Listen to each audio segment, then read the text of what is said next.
This is CBC Here and Now.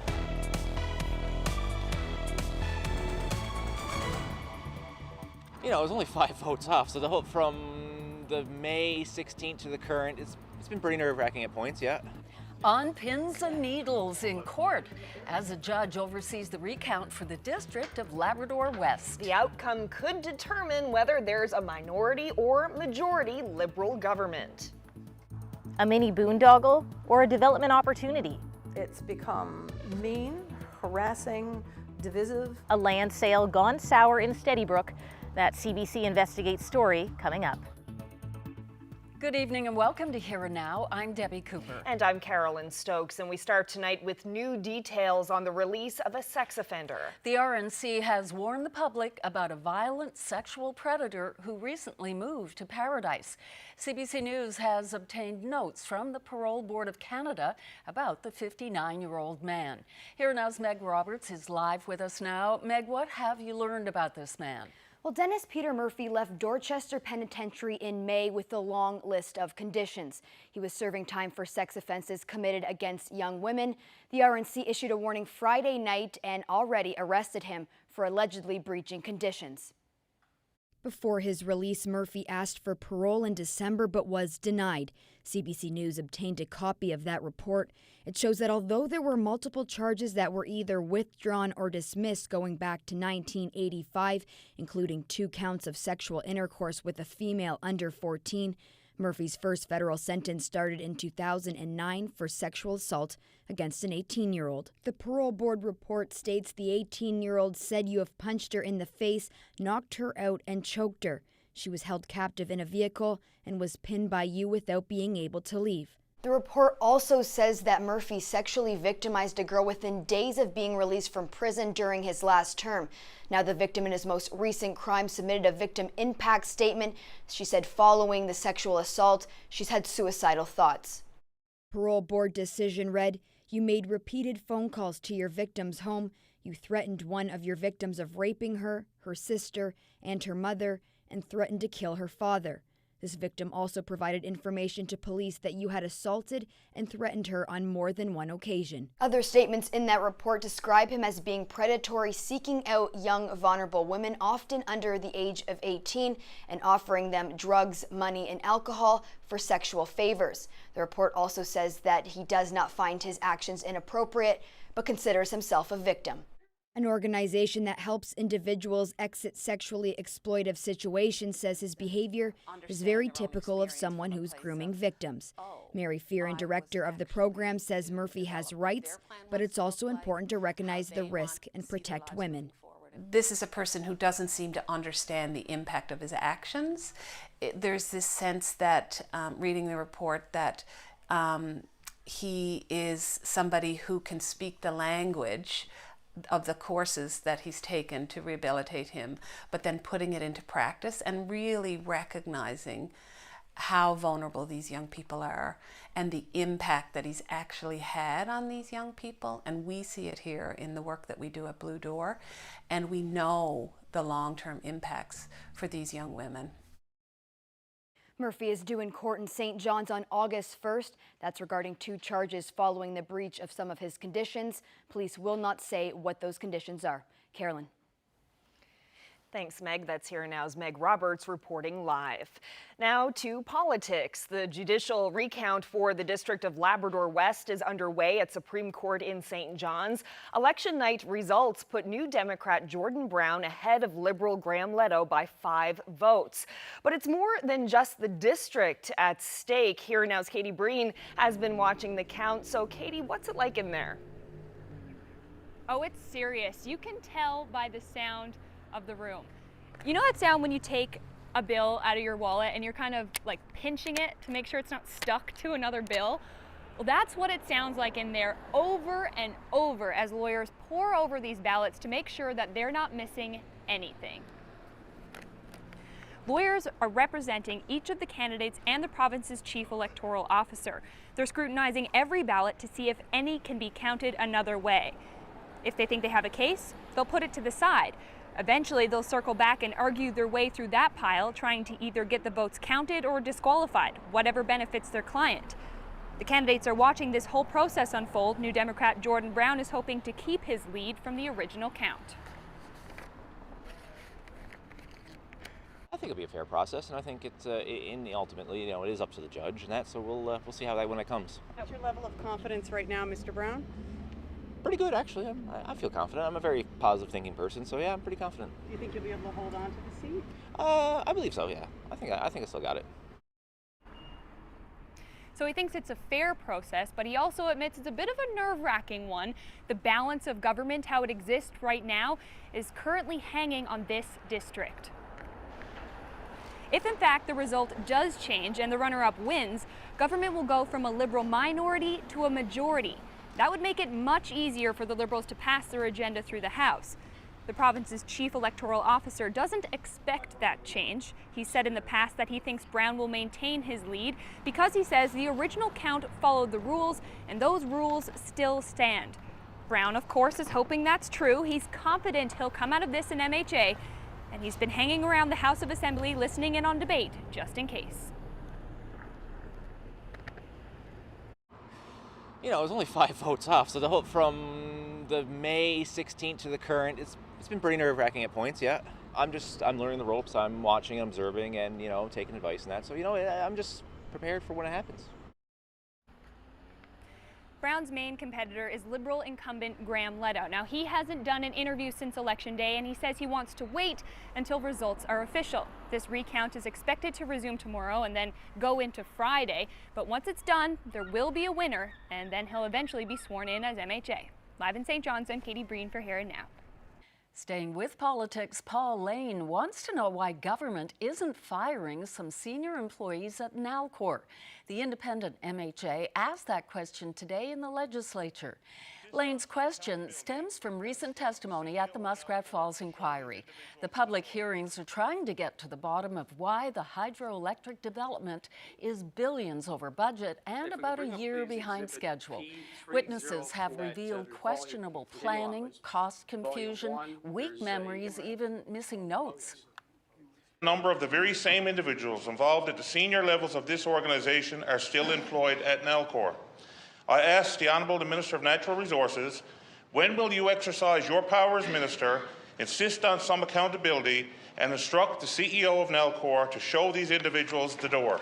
This government is very diligent and methodical of trying to get this project under control. And we've hired a utility expert in Mr. Marshall. We have a very knowledgeable board of directors. It is Mr. Marshall, the CEO, and the board of directors that determine the team that is required to get this project finished.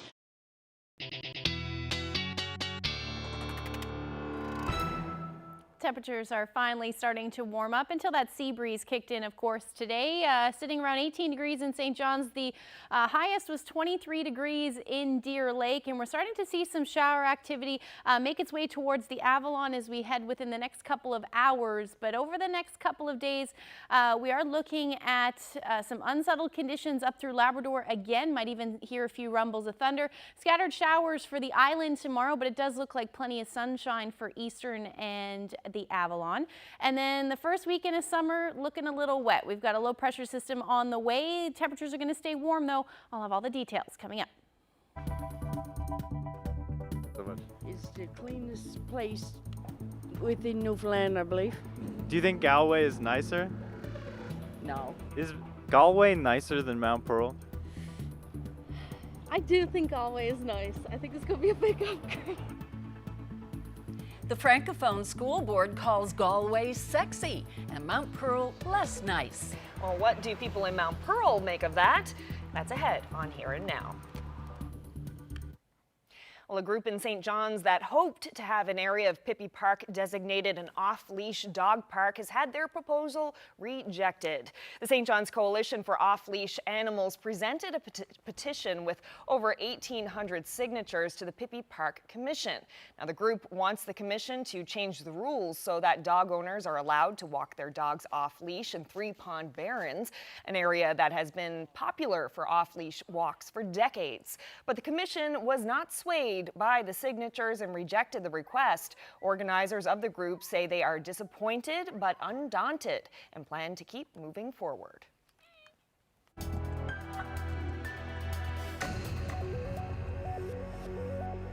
A stalled property development deal is causing big trouble in a small town on the island's west coast. Steady Brook's council and residents are torn over the council's decision to invest in a piece of land. Here now's Lindsay Bird has that story for CBC Investigates.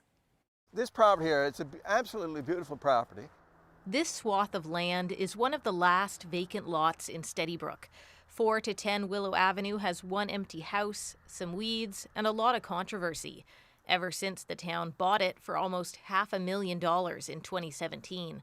The plan? To split this land into 6 lots and sell them off, a move some people see as wading into private sector waters. I don't think any resident ever expected us to become developers, land developers. That's not within our legislative authority. It's not something we have the expertise to be doing. Steady Brook is squished in between Marble Mountain and the Humber River. The mayor says this property is the town's best shot to grow its tax base and make sure any new homes have proper road access. But the uproar from residents has caused some municipal buyers remorse. I guarantee you there's not one person around this table wishes we had bothered, because it has become personally punitive. It's become mean, harassing, divisive in the community. I completely stand by the fact that this was a good decision for the town of Steady Brook long term. After citizen complaints, the Department of Municipal Affairs decided to investigate the matter that's divided the town. Division on display at the monthly council meeting, where Willow Avenue dominated discussion. I support the decision. I think it was a good idea in order to be able to control the development. I did sit against it, and I was shocked when I found it. The Department of Municipal Affairs started its investigation 6 months ago and wouldn't give an interview to CBC for an update. Steady Brook now needs the province's okay to do anything with this land, and without that, the town is stuck in limbo, with the land on its hands and a mortgage on its books. Lindsay Bird, CBC News, Steady Brook. Well, Gander's International Airport celebrated a big anniversary. The building opened 60 years ago today. The big day has staff looking forward to the next 60. And as Here Now's Garrett Barry reports, the future is looking a lot like the past. So without further ado, if you will follow me, please. The historic International Lounge, a gem of modernist design, filled with stories. We're assuming that the Queen utilized one of these 2 chairs here. Call it the come from away effect, because now demand is high. Last summer we had, to the tune of, I think we had roughly 3 bus tours a day, people just wanting to see the lounge, hear Gander Airport stories. If you know a guy, you can get in. I had to scan my eyeballs to get access to the International Lounge. But it should soon get a lot easier. So right now the International Lounge is closed until it's open. So we'll open it for special events and functions, and there's a lot of demand for that stuff. Our hope is to get it to a position where it's open until closed. The airport is planning for big changes, millions in renovations. But the historical lounge, that's staying. And it's really the rest of the building, the newer portions of the building, that really have the most inefficiency. So we can use the International Lounge as sort of a spine and a foundation to build around while we try to affect some positive change in the rest of the place. Like a brand new restaurant, targeted not just to travelers, but to residents too. It's going to be a very unique offer and very well done, and it's going to really hopefully fill a niche in the community that's not there now in terms of the local content, the local breweries and things that we're bringing in. It's all part of opening these spaces up to the community. Of course, it's not just the bones of the building that will be changing. This exterior is going to get a facelift too, just as soon as some federal money comes in. On the 60th anniversary, they're thinking about blending the past with the future. You can't recreate history, so you try to take the best parts of it forward with you. He says he's more concerned about the next 30 than the last 60. Garrett Barry, CBC News, Gander. Well, it's fabulous. Have you ever been inside there? I have not. No, it's very interesting. It's worth a look. And it's, the architecture is frozen in time back in the 60s, so it's worth having a look. Of course, there have been many notable visitors who have touched down at Gander International over the years, as was mentioned in Garrett's report.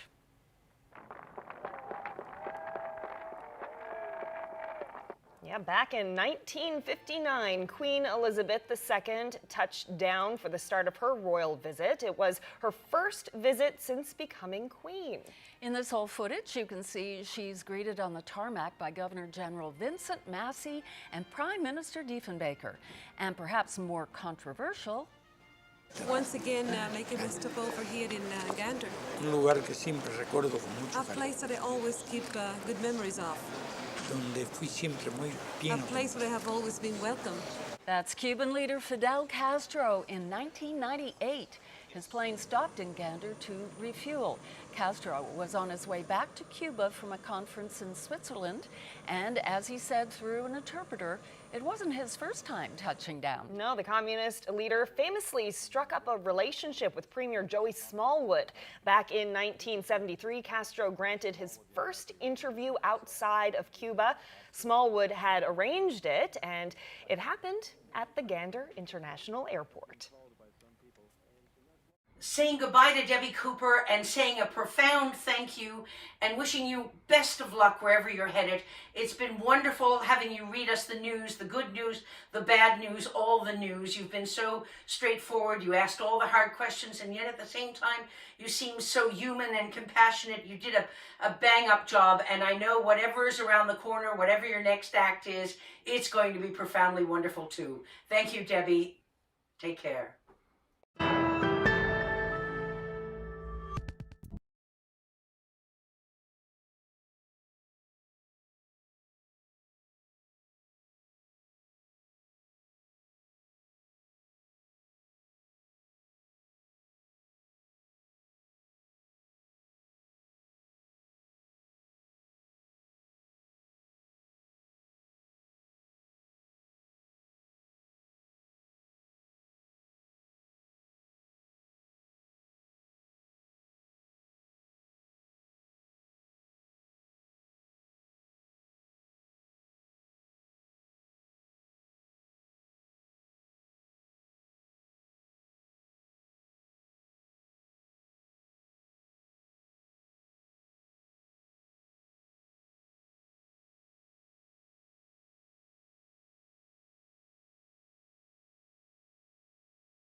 Welcome to our Friday political panel. Today I'm joined in the studio by former Premier Brian Peckford, by Steve Neary, former Liberal leader, and in our studios in Corner Brook, former NDP leader Peter Fenwick. Wouldn't you be concerned, though, that that in print would have looked like a religious bigotry to some? Well, no one who's read the article feels that way about it. When you read the article in context, it's not that way at all. Final comment to you, Ms. Wendy. Differently. Final brief comment. Why were we not Daddy treated Williams. like Alberta, Saskatchewan, and Daddy Manitoba? Williams. If All we right. had been, we'd If be you'll a allow half me a province now, and you wouldn't be able to shower these insults on us. Ms. Wendy, a final comment. Very Mr. briefly. Crosby doesn't want a debate. He just wants to hurl abuse. I think she was right with that. Feisty, for sure. Oh, they were fun. Oh, all of those interviews. They were great guests to have all the time. The political panels were fun and challenging at times. A very controversial topic that one was, for sure. And we have another blast from the past for you, Debbie. A former co-host has something he would like to say to you. Good evening, I'm Doug Leto. And I'm Debbie Cooper. The person that people see in their living room every evening, this really pleasant, professional, gentle, considerate person, and that's who Debbie was to work with every day. All of these characteristics were there every single day, and it was an absolute pleasure to work with her. Thank you. Back to you, Doug and Debbie. Okay, Carl. Good night. See you tomorrow. Think of Charlie Brown when I think of pumpkins and Halloween. I'm getting all look forward to it now. One of the things that really I tried to think about was, you know, of all of her attributes, which ones kind of come to the surface. And one that really does is her interviewing skills. How do you persuade people you're not the boogeyman? Well, I don't think people believe it. A lot of people take the approach that they have to use the sledgehammer in an interview, you know, beat the guest over the head and extract the answers from them that way. And I think that that is counterproductive. Debbie's approach was to study the subject, come up with, you know, lines of questioning that you'd follow, and in a very personal way connect with that guest. And I just think that she got so much out of people that many other interviews, including myself, would not have been able to get. That the vast majority of the stocks are inside Canadian waters, and that we have to clean up our own act first. You know, she's outlasted 7 premiers, 4 prime ministers, interviewed them all, and really good, strong interviews with all of them. And now she's outlasted 3 co-hosts.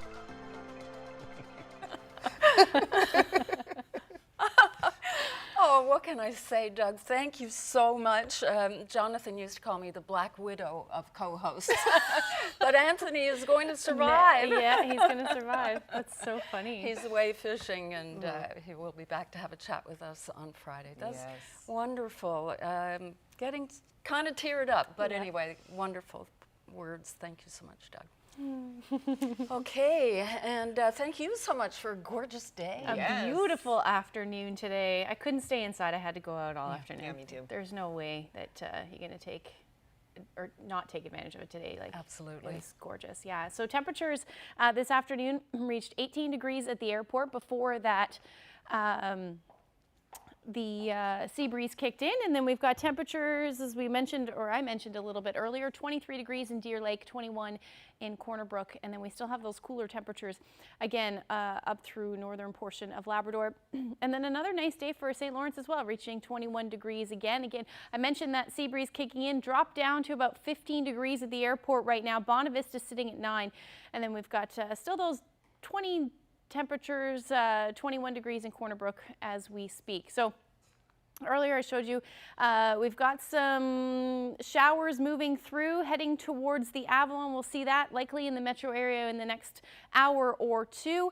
And then things should clear out through the overnight. Still looking at that potential for some fog developing though, because those skies are going to clear out. We could even see a risk of frost as well for some of the lower lying areas. And then still unsettled up through Labrador. So some showers going to continue as we head through the overnight coastal fog and drizzle again as well. And then clearing skies, as I mentioned, for the island. Temperature-wise, somewhere between 7 and 8 degrees, it looks like. 5 for Gander, 11 for Corner Brook, and then light winds, westerlies for the northeast coast, somewhere between 10 to 15 kilometers per hour tonight. St. Anthony still looking at that chance of showers and 6 degrees, and then showers possible essentially across the board up through Labrador with those light winds, though. Cartwright, 4 degrees. and northwesterlies between 10 to 15 kilometers per hour. Now, through the day tomorrow, most of the day looks nice, but we'll start to see some cloud cover and showers develop along the west coast towards central as well. It does look like the Avalon and Burin Peninsula should stay clear and dry until we start to see some cloud cover move in towards the evening and overnight hours. And then unsettled again up through Labrador. Still looking at that risk of some thunderstorms for Lab West towards central into the afternoon. Not anticipating we're going to see too much of that activity for the island, but still looking at that risk nonetheless through parts of central. 20 degrees for St. John's, 21 for Ferryland, and then still looking at those northwesterlies. Still quite light though, somewhere between 15 to 20 kilometers per hour. 23 degrees looks like the afternoon high for Marystown with plenty of sunshine. Have that chance of showers in for Grand Falls, Windsor towards Gander, Terra Nova as well. Maybe even Clarenville, but slight chance there. 11 degrees for Tollingate. Humber Valley looking at another 22-degree day with that chance of showers through the afternoon. Plenty of sunshine for Burgeo and Port aux Basques, 16. Stephenville sitting at 18 tomorrow. And then as we head towards the northern peninsula, have that chance of showers. You'll see that cloud cover move in the first half of the day. 11 degrees for St. Anthony, 12 for Cartwright. Likely going to stay drizzle and fog, or at least fog in the morning, drizzle through the afternoon. And then again, that risk of some showers, maybe even a few rumbles of thunder for Lab West. So let's look at your forecast. We'll look ahead when I come back. The Happy Valley Goose Bay Fire Department has been busy these past few years. And today the team got a new tool to help in emergency situations. Businessman Peter Woodward handed the fire chief keys to this mobile command center today. The new vehicle will make it easier for various agencies to command emergency situations. Before this, police, ambulance, and fire crews were relying on portable radios when out in the field. Everything was ran from the outside, and everything was with portable radios. Now with this unit, we're planning on putting multiple radios in the back to put on multiple frequencies for different agencies. So if there's a fire involving, say, a wildland fire, the command units for forestry as well as us could be in this and utilizing both resources. Does this bring you up a level in your abilities to confront situations? Yes, it would, because it gives us one extra piece of equipment that we can use in every emergency. Like, say you even take the winter, this piece of equipment could be used to rehab firefighters inside, get them warm, get them dry in the winter, and then once they have their break, get them back out to keep fighting that fire. The vehicle was donated by Woodward on behalf of his father, Mel Woodward.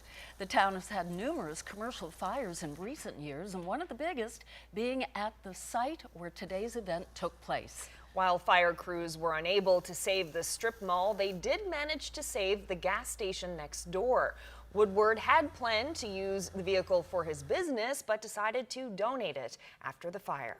This is a big thank you to the volunteer fire department. We're so proud of the volunteer fire department here in Happy Valley Goose Bay and the efforts that they put in to save the new building that we have here. When we had the fire in the old building on site were extraordinary, and I think it's appropriate that we're gifting this command post vehicle to the fire department, and they don't expect thanks, but we're very thankful for all the efforts they put in to save our property here on the site a few months ago. Doing this whole thing away from our house in a strange place in a hotel. Cover the cost of the travel or cover the cost of the procedure, but both? The costly business of babies. We're one of the few provinces without an IVF clinic and without financial support. With a declining population, what's the province saying? That story is ahead.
Welcome back.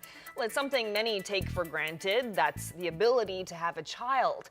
For some people in this province, it's not only an emotionally painful process, it's also a costly one. For the families you're about to meet, the road to parenthood was paved with many miles and thousands of dollars. Here now's Ariana Kelland has this report. To say Nancy and Colin Corcoran are hard workers would be an understatement. This restaurant was their baby until their real baby, Nora, came along. She's the $50,000 miracle baby, worth every penny. We'd spend it again in a heartbeat. And we've actually got our BOGO baby in the works. Nora's birth was a long time in the making. A lot of tears, a lot of travel, a lot of money. Every decision we made at that point in time in the 2016, 2017 years was, how are we going to finance the next round? What if this doesn't work, what's going to happen? The next round of IVF, in vitro fertilization.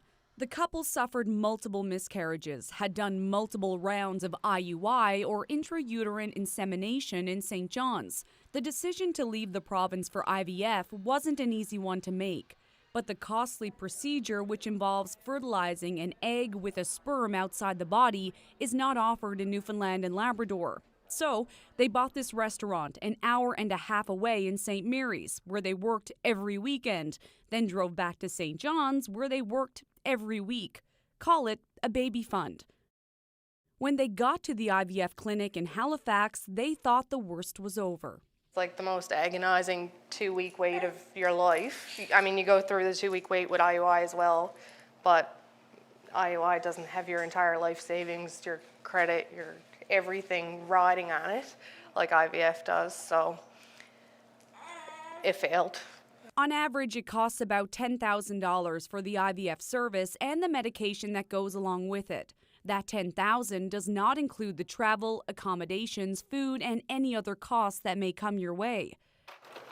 The couple decided to do their 9th IUI treatment in St. John's to buy time before planning their next round of IVF, this time in Calgary.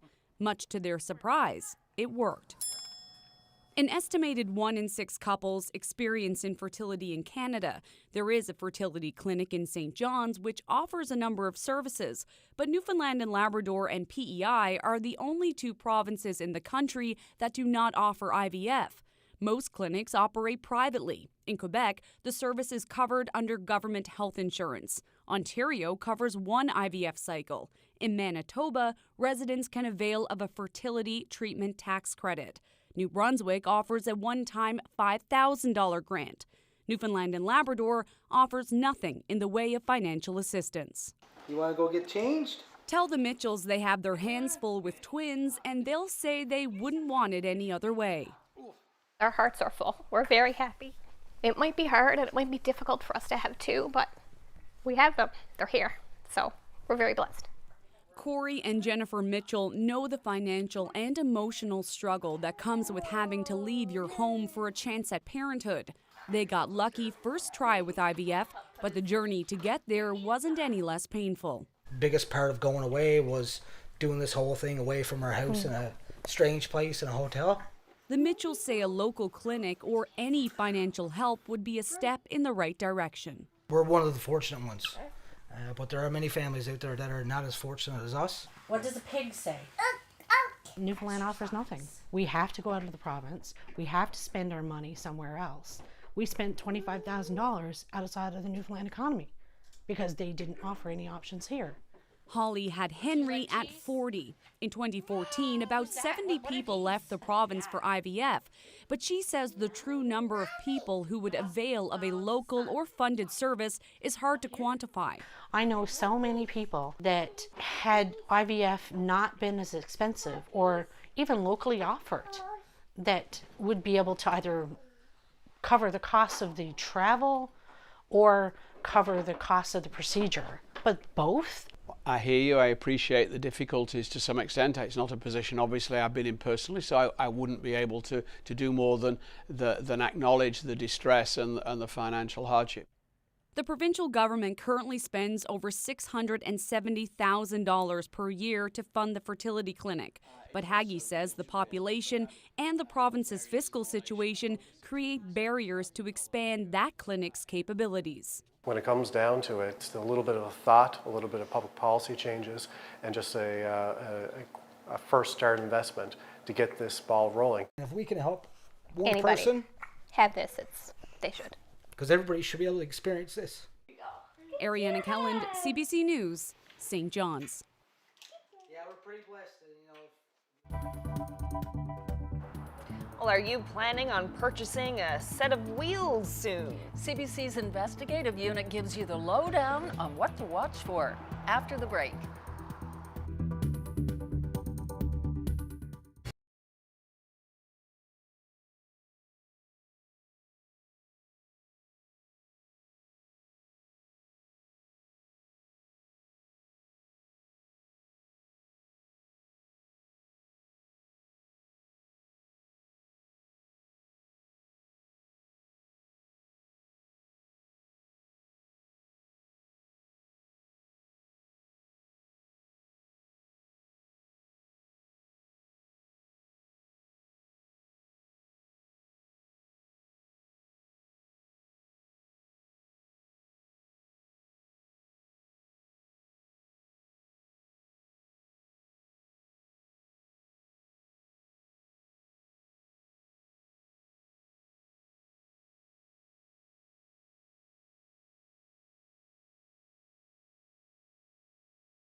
Welcome back.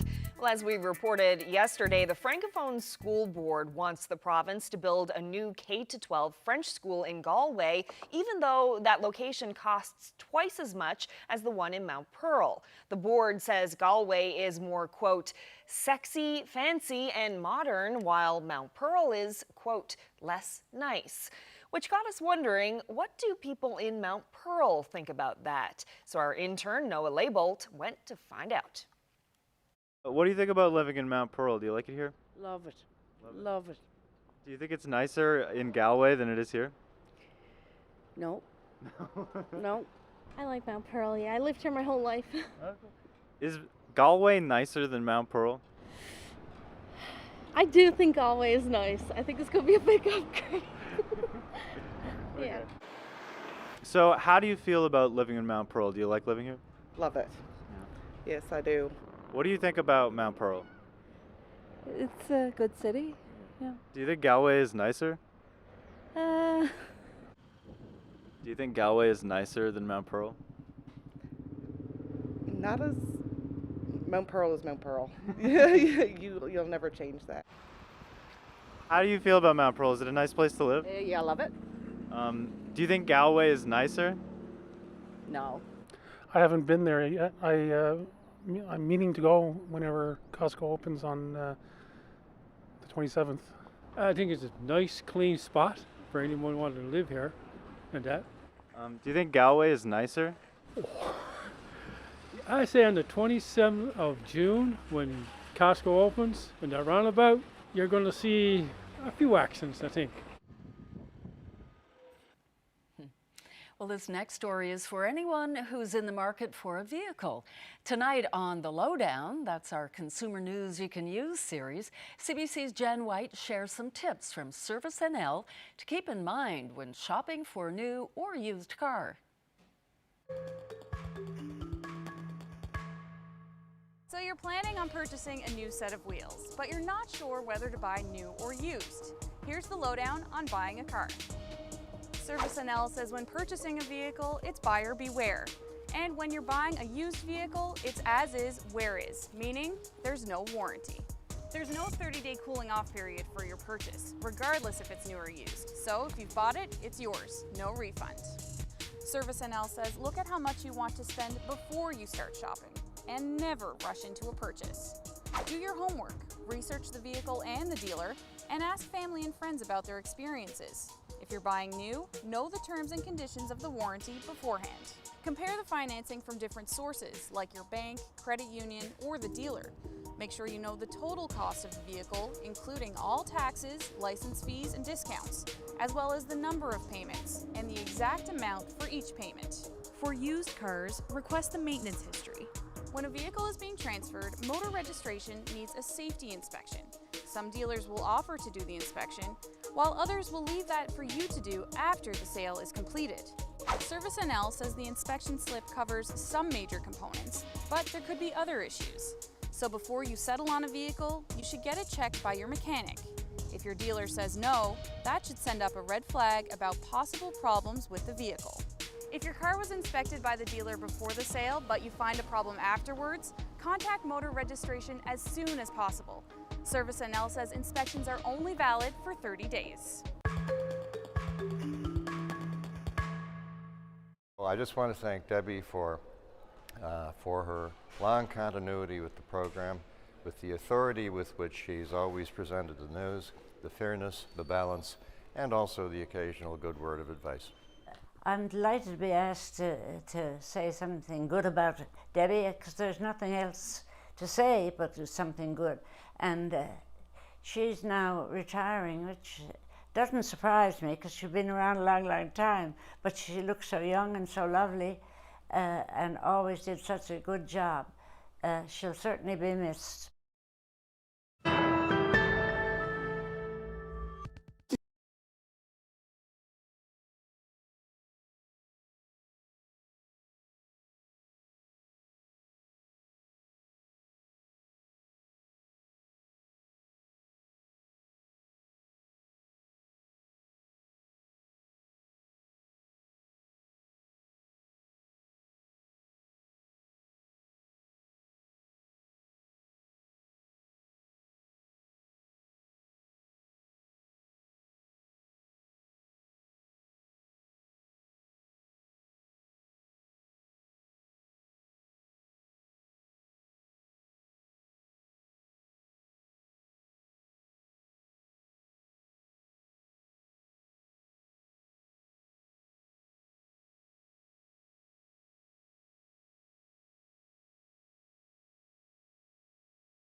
Hi Debbie, it's Patrina Bromley, just wanting to add my voice to the many who are wishing you the best of luck and congratulations as you wrap up an incredible career with CBC and in journalism.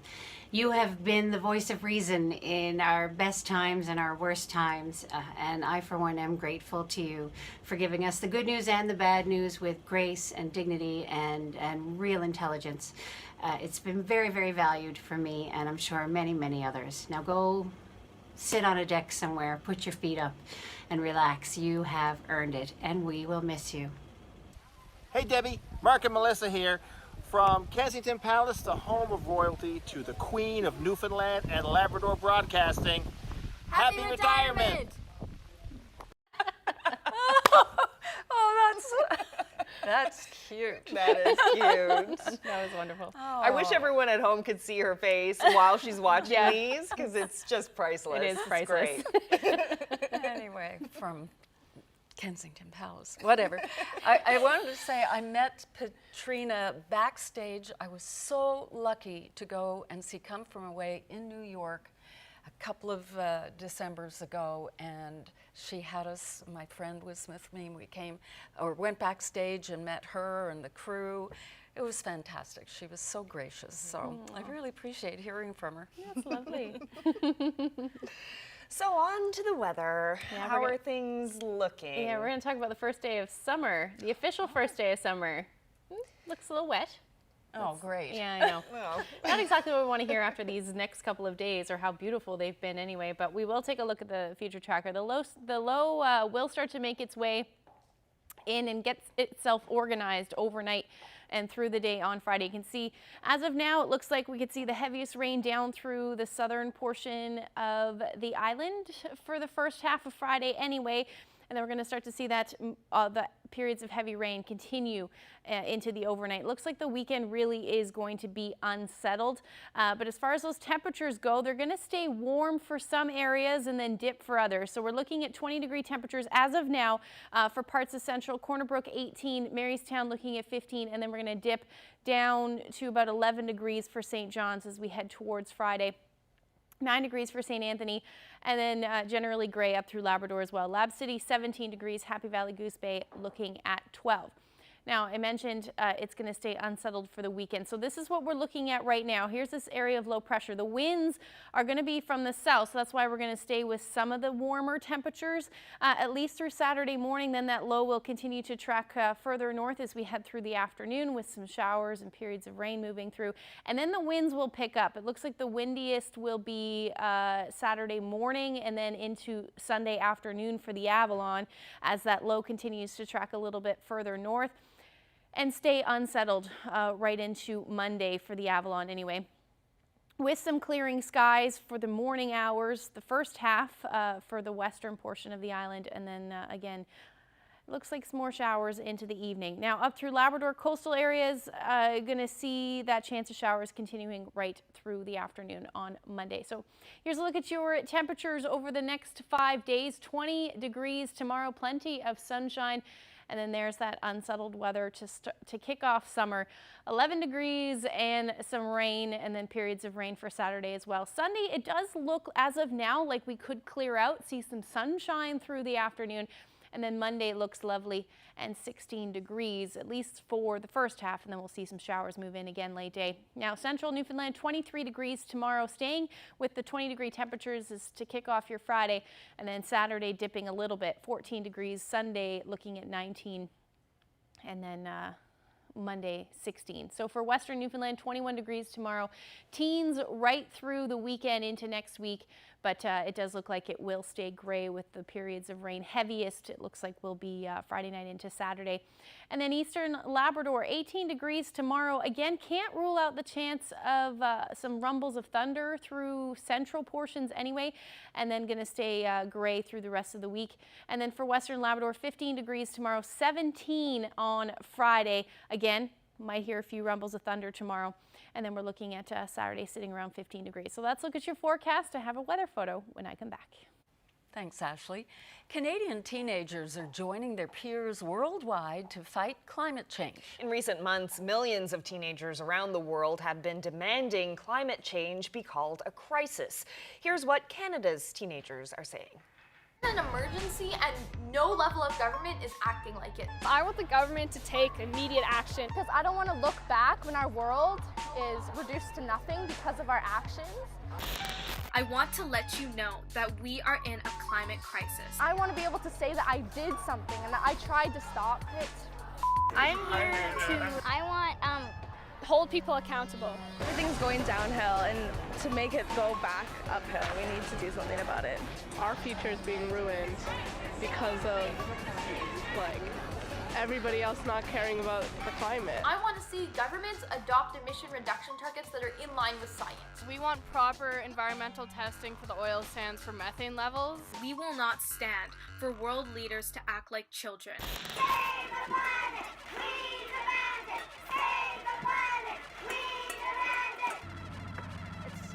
Might be the end, so that's why we want to act now before it's too late.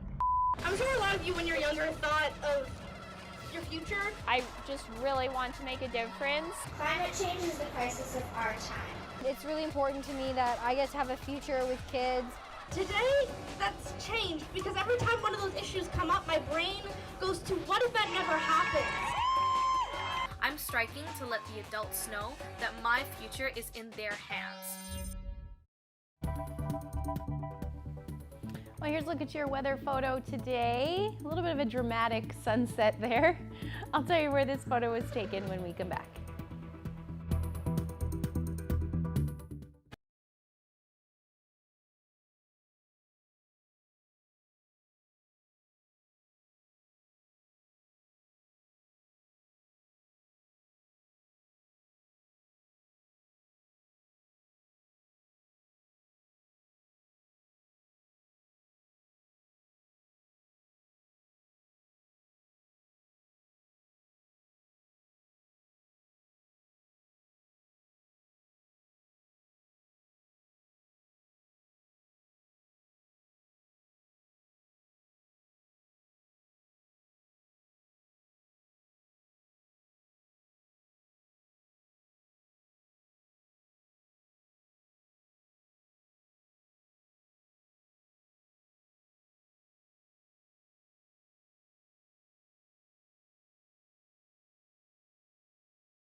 National Indigenous Peoples Day is June 21st.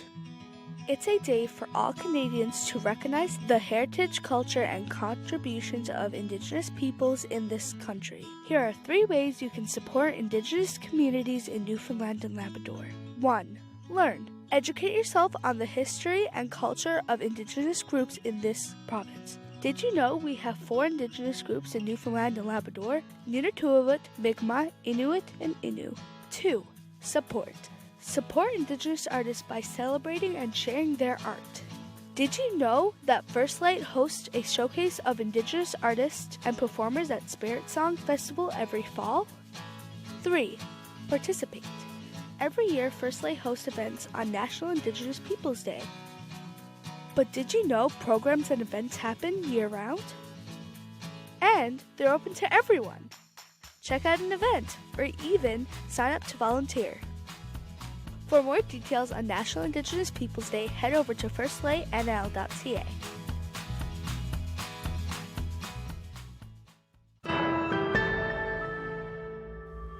Here's a hobby that will give you an explosive adrenaline rush. But if you're afraid of flying, it's probably not for you.